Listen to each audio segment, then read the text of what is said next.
Welcome and thank you for joining me. I'm Gerry Oginski, a New York Medical Malpractice and personal injury trial lawyer practicing law here in the state of New York. Today's topic is about developmental delays. If your child has developmental delays, you may be asking yourself, is there a reason why your child has this problem, and might you have a valid malpractice case as a result?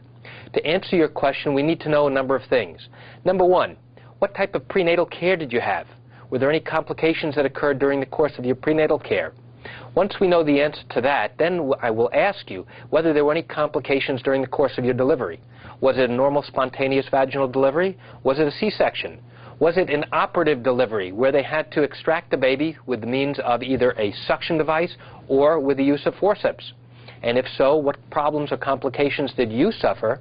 And were there any problems immediately that were noticed at the time of birth with the baby?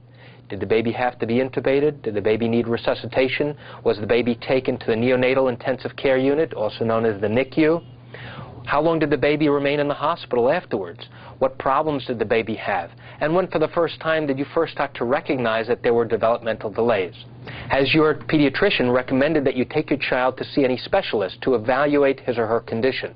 These are all questions that will help me answer the question as to why your child has developmental delays.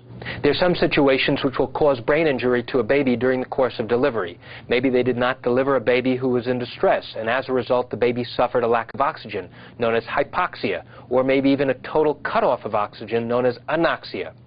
That may account for why the baby is experiencing problems. And there could be a number of other reasons as to why the baby is having problems, such as a congenital problem or a genetic problem. And that's why it's so important to know more details to determine and answer whether or not you might have a basis for a medical malpractice case here in the state of New York.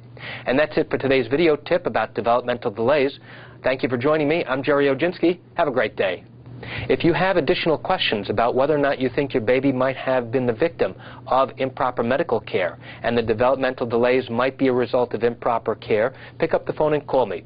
My number is 516-487-8207, or you can reach me by email at lawmed10@yahoo.com.